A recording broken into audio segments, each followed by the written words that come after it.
علیکم ورحمت الله وبرکاته. نن څلورمه روژه ده. په څلورمه روژه کې د تل په څیر باندې د احمدي صاحب سره بحث لرم. نن غواړو په دې باندې بحث وکړو چې اوه اسمانونه چېرته دي، اوه ځمکې چېرته دي. په قرآن کې الله تعالی د اوه اسمانونو د اوه ځمکو ذکر کړی دی. همدارقم ته د جنت ذکر راغلی دی او د دوزخ ذکر راغلی دی. په اوس وخت کې جنت چېرته دی او دوزخ چېرته دی. دغه پوښتنې دي چې زما ذهن ته هم راځي. غواړم ډېر خوښ مې ګڼل چې دې برخه کې زه معلومات ولرم او ډېر خلکو همدغه پوښتنې د موږ سره شریکې کړې هم وي چې په دې برخه کې تاسو معلومات ورکوئ. نو قاري صاحب یاسین احمدي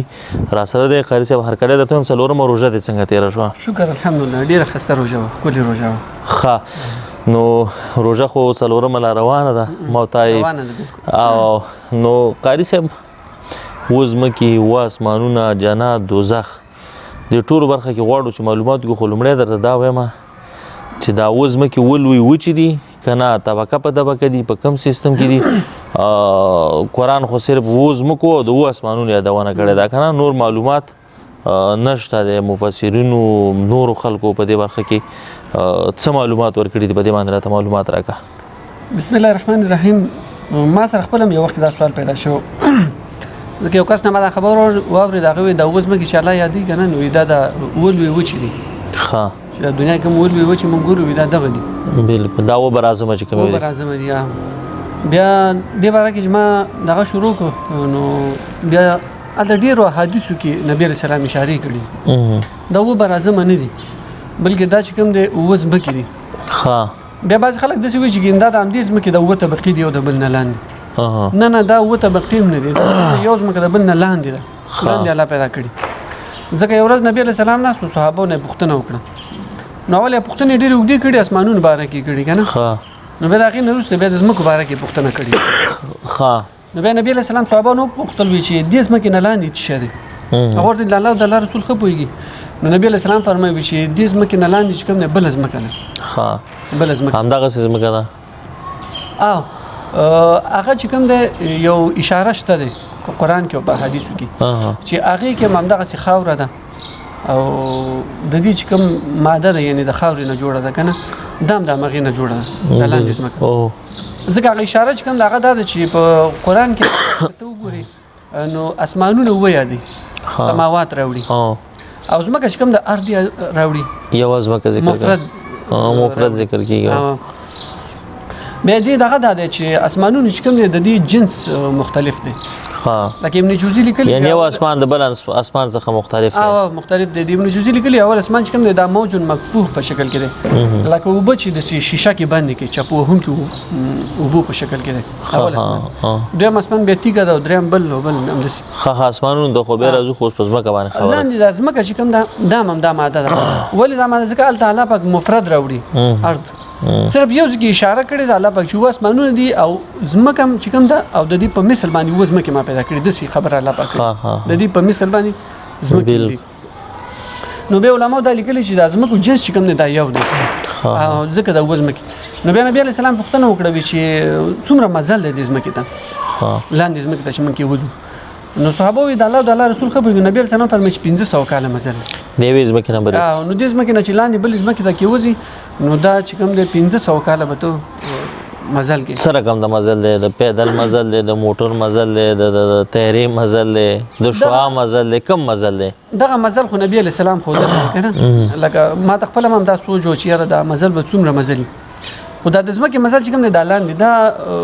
اشاره یې کړې ده په دې کې چې هغه نبي علیه السلام د اسمان مزل ښودلی. فرمایي وي اسمان نه چې یو تیږه راوغورځېږي ځمکې ته، نو د ماښام را رسېدو نه مخکې به دا ځمکې ته را رسېدلي. د هغې خو سپیډ هم زیاتېږي. سپیډ یې زیاتېږي ورو په ورو که نه، حتی چې یو لمبه ته نه بیا جوړه شي. بلکل. نو همداسې دا ځمکې هم در واخله. نو 1500 کاله یعنې د انسان په مزل باندې 1500 کال لاندې بله ځمکه لاندې ده، 1500 کال لاندې بیا بله ځمکه. د هغې نه وروسته چې کوم دی بیا بله ځمکه الله پیدا کړې ده. نبي علیه السلام فرمایي بیا هغې نه لاندې بیا بله ځمکه الله پیدا کړې، هغه هم 1500 کاله مزل. بیا بله ځمکه د هغې هم 1500 کاله مزل. نو نبی علیه السلام وفرمایي چې اوه ځمکې الله پیدا کړي، د هرې ځمکې نه لاندې بلې ځمکې ته 1500 کاله مزل. او داسې خو په اسلام کې داسې اشاره نه ده شوې لکه په دې ځمکه دغه د انسانان ژوند کې که نه، چې په لاندې ځمکه باندې لکه دویمه ځمکه چې کومه وه یا درېیمه ځمکه یا څلورمه ځمکه د هغې ژوند باره کې خو اسلام قرآن حدیث داسې کوم پیشګویي نه ده ورکړې؟ ولې نه په اوومه ځمکه چې کوم دی هغه نبي علیه السلام ښودلې ده ځکه اوومه ځمکه چې کوم ده هغه تحت سرا ورته وایي هغې ته تحت سرا. نو سرا چې کوم دی داسې ماته کړي هغه نمجنې غوندې خټې ته ویل کېږي لکه هغه ناولتوب وي که نه هغه اوبه چې کوم دی هغه خراب لاندې اوومه ځمکه لکه اوبه چې خرابه شي یا خوسا شي که نه ناولتوب پکې جوړ شي نو داسې یو مرداره ځمکه الله پیدا کړې ده اوومه ډېره خرابه ځمکه ده نو هغې ته تحت سرا ویل کېږي سخت ناولی بوی دی پکې او تورې تیارې دي پکې نبي علیه السلام دا فرمایي. نو هلته چې کوم دی دا روحونه چې کوم دی دا ژوند کوي پکې هغه روحونه چې هغه خباثت ولري خبیث روحونه پاک روحونه نه نو هلته چې کوم دی دا روحونه هلته کې وځي اوومې ځمکې ته کې وځي چې کله انسان مړ شي دې دنیا کې وفات شي نو دا روح چې کوم دی پاک روح چې کوم دی برخیږي خو ناولی روح چې کوم دی جهنم د مرګ نه بعد د انسان روح چې دی لاندې دا د لاندې اوومه ځمکه کې الله پاک اوسي نه دا چې دلته تورې تیرې دي دا جهنم دی دا اوومه ځمکه که نه جهنم نه دی دا اوومه ځمکه چې کوم ده لکه اوس دې نه دا معلومیږي چې هلته چې ناولتوب دی خټې دي نمجنه ځمکه نو ګوره هلته دا اوبه دي اوبه دي خو مردارې اوبه دي که نه ناولتوب دی پکې نو دلته دا روحونه چې کوم دی الله پاک اوسي په دې دغه کې بیا د دې نه لاندې جهنم شروع کېږي جهنم نو جهنم چې کوم دی دا د اوومه ځمکه چې کوم ده د نورو ځمکو په نسبت باندې ډېره غټه هم ده د نورو ځمکو په نسبت اوومه ځمکه غټه ده ډېر او جهنم یې ډېر زیات ژور پیدا کړی او ډېر زیات یې لوی پیدا کړی ډېر زیات ځکه حدیث کې د هغې هغه لویوالی چې کوم د نبي علیه السلام ذکر کړی که نه نو اوله طبقه چې کوم د اوومې ځمکې نه لاندې شروع کېږي بیا هم د اوومې ځمکې نه لاندې نه چې پی وسته دې پورې نښتې نه ډېر مزل دی ډېر لاندې یو اندازه مزل دی بیا وروسته جهنم شروع کېږي نو بیا دا جهنم الله اووه طبقې پیدا کړی دی اووه طبقې داسې پیدا کړی چې یوه طبقه چې ختمه شي طبقې لاندې بیخ کې الله دروازه کړې ده بیا بله طبقه شروع کېږي بیا بله طبقه او بیا بله اووه طبقې الله پیدا کړې نو دا موږ چې کوم یادو دا اوله طبقه موږ یادو جهنم دې لاندې بیخ کې بیا الله دروازه کړې ده او هغې نه لاندې بیا بله طبقه شروع کېږي لوزا په نوم باندې هغې ته لوزا وي نو په دې جهنم کې الله ګرم اور پیدا کړی دی دې کې د نبي علیه السلام امت کم ګناهګار خلک چې کوم دي دا پکې پراته دي که نه او نبي علیه السلام دا اشارې کړي په حدیثو کې او لوزا چې کوم دی دا یو قسم د اور دی د خپو باندې رابلیږي د زړه پورې رارسي هغې ته بیا لوزا وي هغه لمبې والا اور بیا د هغې نه لاندې چې کوم دی بله طبقه شروع کېږي هغې ته سقر وي سقر او سقر نه لاندې یو دروازه الله پیدا کړې ده بیا هغې نه بله طبقه شروع کېږي حطامه ورته وي حطامه داسې اور الله پیدا کړی دی چې د اډوکو باندې بلیږي ځکه حطامه عربي کې ماتولو ته ویل کېږي یعنې اډوکې باندې بلیږي دا اور او د اډوکې ماتوي غوښه پرېږدي بیا د دې حطامې نه لاندې چې کوم دی تل کې الله دروازه پیدا کړې ده نو بیا بله طبقه هغې نه لاندې شروع کېږي چې هغې ته جحیم ویل کېږي جحیم یو لویه طبقه ده یو روایت کې ما لیدلي وي جحیم دومره غټه طبقه ده چې یو تیږه په جحیم کې دې دنیا په اندازه ده یعنې د هغې یو تیږه چې کوم ده دې دنیا په اندازه باندې یو تیږه پکې پرته ده بیا د جحیم نه لاندې بله طبقه لا پیدا کړې ده سعیر نومېږي او سعیر نه لاندې اخرنۍ طبقه ده هاویه خطرناکه طبقه هم ده هاویه ده نو الله پاک منافقان په دې کې ورشي اکثره ځکه قرآن کې الله پاک فرمایي دا منافقان چې کوم دي دا به هغه اخرنۍ طبقه ده اور کې دا هاویه ده ډېر ښه نو زما په دې یو پوښتنه کې دوه ځواب شي که نه هم د جهنم باره کې وغږېدلو هم د اووه ځمکو په باره کې وغږېدلو اووه ځمکو باندې وغږېدلو په جهنم باندې وغږېدلو چې اووه ځمکې اووه طبقې لري او جهنم هم اووه طبقې لري اسمانونه دغه باره چې موږ ته کوم دغه شنه فضا ښکاري دا اسی شینوالی دی که نه همدغه اسمان دی که دې نه بره او اسمان زموږ په نظر باندې راتلی شي که نه شي راتلی زموږ نظر محدود دی که څنګه اسمان چې کوم دی اسمان په دې شکل الله پیدا کړی دی چې نبي علیه السلام دا خبره پوښتنه صحابو نه کړې وه په یو حدیث کې نو بیا ورځ راغله ورځې باره کې پوښتنه وکړه ته نه هغه ډېر ادبناک خلک وو یا الله د الله رسول خو نبي علیه السلام څه دا ورځ ده نو بیا اسمان باره کې پوښتنه ته نه وکړه نو صحابو نه دا پوښتنه وکړه وشي کم بعد بین السماء والارض بیا نبی علیه السلام پوښتنه وکړه کم بعد بین السماء والارض بیا اسمان او ځمکې ترمنځ فاصله څومره ده د صحابو نه پوښتنه وکړه هغه ورته الله تعالی رسول خو به نبی علیه السلام فرمایي 500 سنه 1500 کاله مزل نو د ځمکې نه تر اسمانه پورې چې کوم دی دا 1500 کاله مزل دا 1500 کاله مزل بیا د نم دا پوښتنه کومه د پیدل مزل په اندازه باندې چې انسان یو پیدل مزل څومره کوي پیدل مزل چې څومره کوي په دې اندازه باندې 1500 کاله مزل دی بیا د اول اسمان نه دویم اسمان ته 1500 کال دی بیا دریم اسمان ته څلورم پنځم حتی تر دوم اسمان پورې 1500 کال مزل دی خو بیا نبی رسول الله د اسمان پراخواله ذکر کړی دی نو صحابه ته فرمایي چې ځمکه چې راواخلي د اول اسمان په مقابل کې دومره ده لکه یو کړی یو غټه کړی راواخلي لوی میداني د لوی میدان کې یو کړی کېدی نو د ځمکه د اول اسمان په مقابل کې دومره ها بالکل دا خو وسنی کوم ساينسدانان بره چې سایري لیګلي دي کنه سټلایټ نه کوم مکسونه د ځمکې راځي منګه چې کوم ځمکې کې ژوند کوم ډېر د څه وړخ کاری په یو کونج کې د نبی رسول الله حدیث او دا تصویرونه د اسمان مقابل کې یو کړي ذکر کړی نبی رسول الله بالکل چې دا په دې اندازه باندې بیا د و مسمان او وزمکو د دین لاندې عبد الله ابن عباس قول دی کنه عبد الله ابن عباس د البدایم راخسته ده نو هغه فرمایي وی دی و اسمانونو وز مکو نه ګر چاپیر الله پاک یو سمندر تاو کړی ها یو سمندر دی یو بحر دی او دا دومره غټ بحر دی جوړ دی که یو تیګه ورو ورځيږي دی وبو ته نو چې د دې وبو تل ته چې کیوزي نو دا به دومره مزلو کې لکه 1500 کال په اندازه باندې به دا مزلو کې دا تیګه په دې وبو کې روانه حرکت وکړي معنا دا چې دا دومره غټ سمندر دی دومره جوړ دی لکه اسمان او زمکه ټول د وبونه ډکه بالکل لکه دا د عبد الله ابن عباس رضی الله تعالی عنہ یو قول یو نظریه ورکړی دا دغه قول دی بالکل ښه ډیر ښه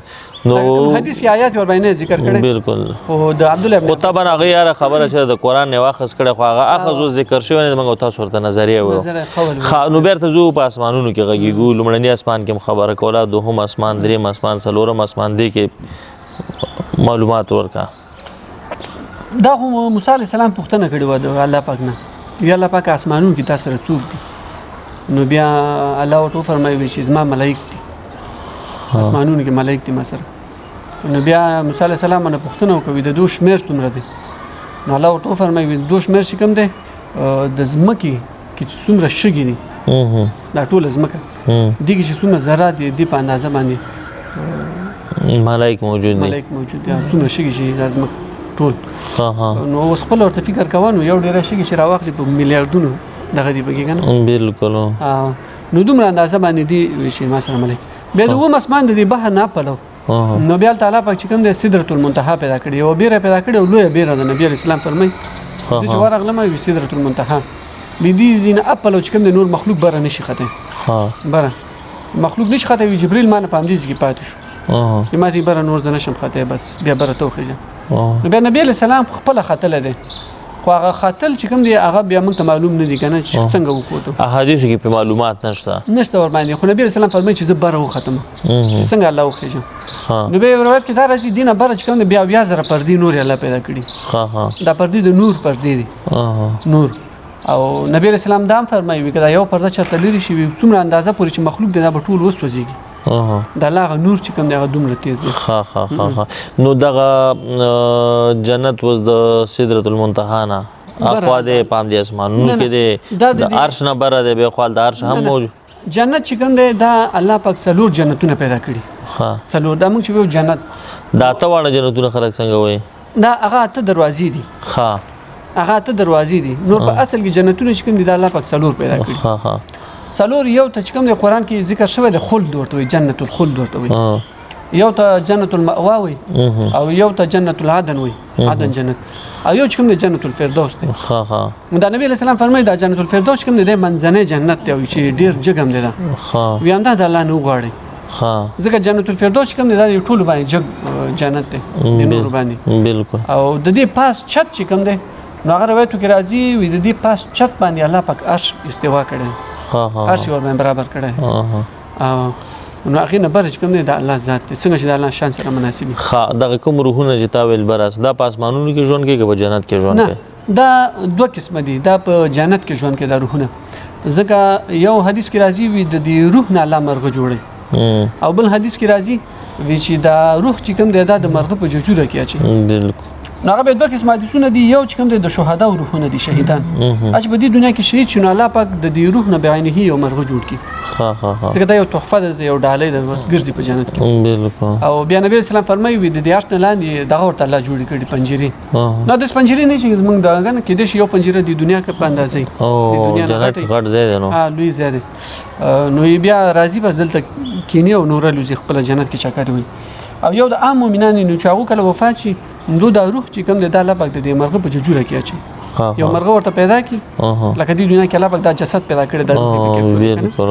نو بیا مرغه ورته پیدا کی دا روح پکې واچي او هغه ګرځي چکر وي خو د دې وجود سره ارتباطي ها نو ډېر ښه په دې اسمانونو په دې ځمکو په جنت او په دوزخ کې د یو جالب